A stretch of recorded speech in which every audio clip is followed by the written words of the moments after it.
Hey folks, I'm back with another topic, and this time around we're talking about handling hallucination in Agentic AI. Now, Agentic AI has been around for 12 to 18 months, or maybe just roughly touching 2 years.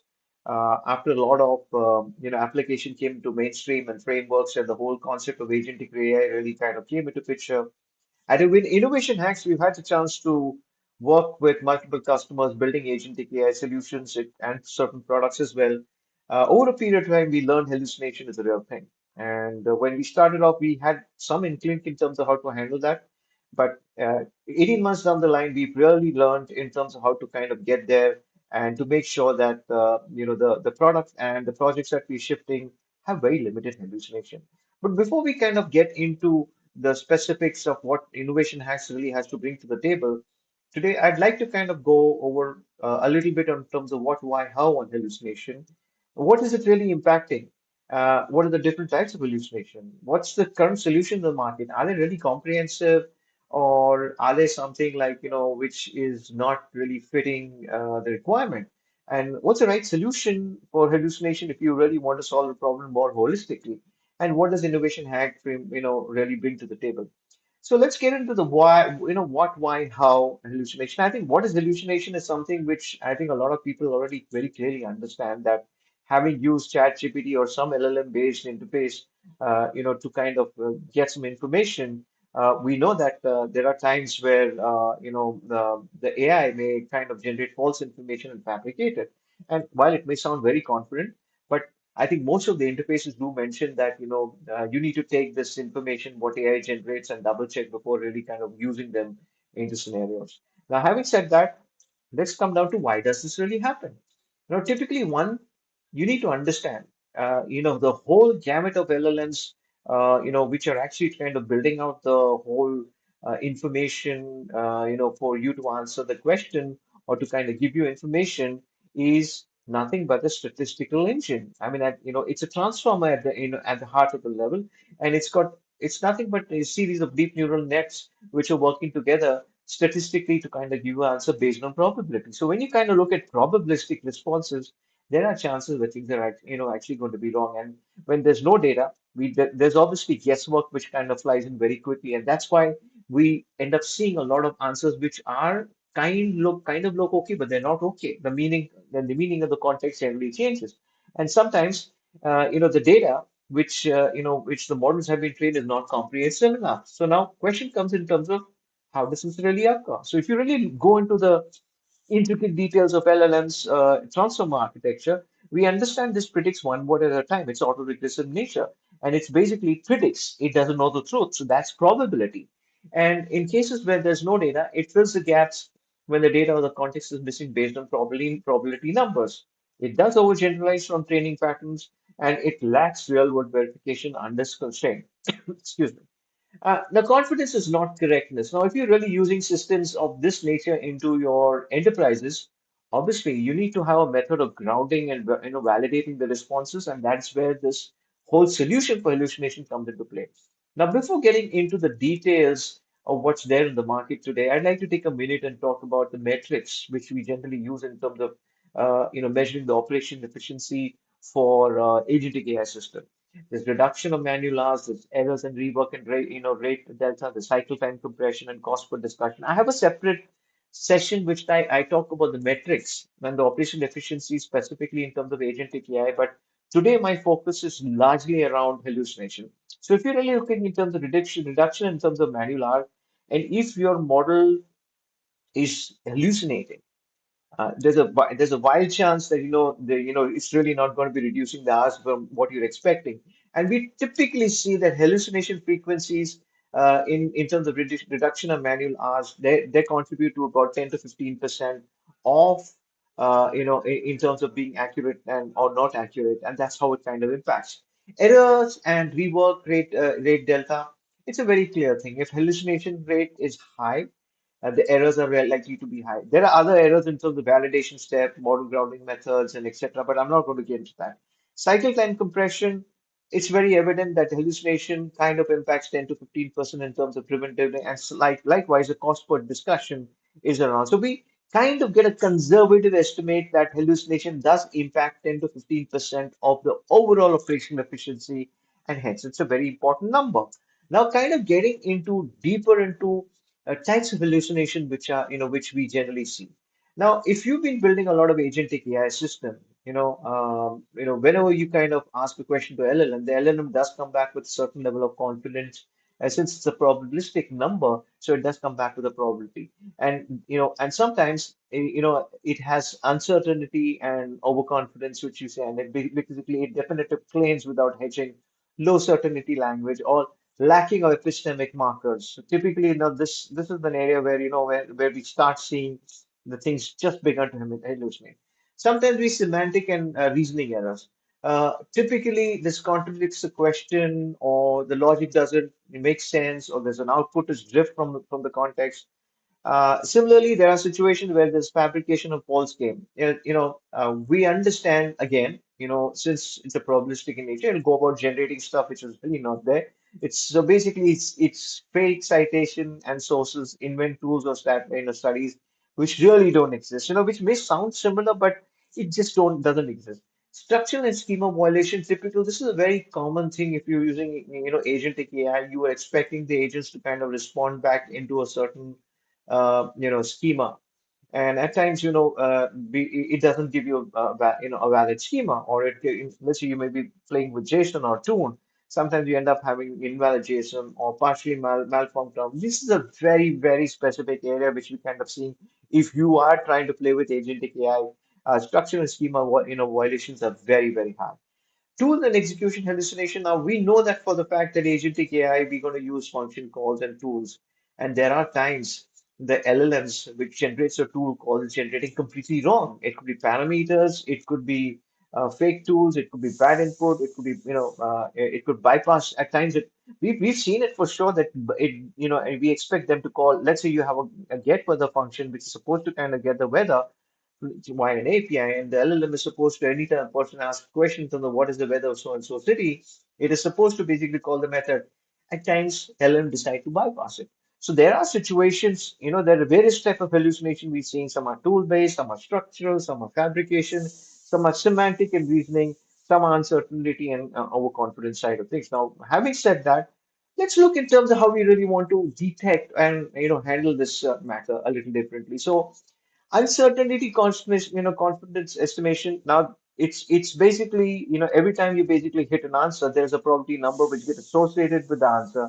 And the probability number kind of tells you if the answer is right or wrong. And that's the first baseline method of detecting. If the number is low, that means the confidence of the answer is going to be low. The answer is likely to be wrong. Second thing is, like I talked about, schema and output validation. That's another area where we kind of detect in terms if the schema if your agents, like I said, the agents are very stuck to the schema, they basically expect a schema response. In that case, if the schema, the output validation is not kind of going the right way, I think that's a checks and balances which one can be put. Internal representation is another important one. So internal representation is basically using the LLM's internal representation. Every time basically LLMs are actually calling a tool or giving an answer, there is a certain format and data which it kind of comes up. Now, when we could use that to really identify, if the representation is right or wrong. For example, if we're supposed to call a tool like getWeather and it's really not calling the getWeather tool, we can put the output which which can be put through an NLP classifier, and that can decide whether the tool messaging which is coming as a part of LM is correct or not. So basically, you could use an internal representation.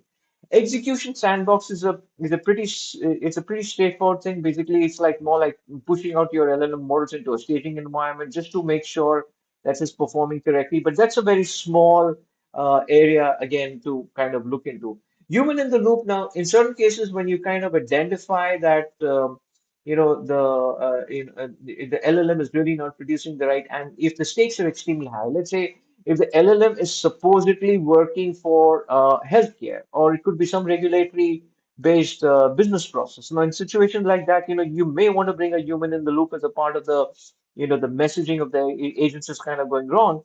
You can actually basically kind of have the agent, the human decide in terms of what's the right answer. And similarly, there's auditing and logging. That's another part which basically tells in terms of you need to audit and log practically every message which is going through a set of agents in there. Now, having said, there's a sensitivity level which is associated. Some of them are prefactor methods, so typically uncertainty, RAG, grounding, schema consistency, execution sandbox, they are mostly pre-factor.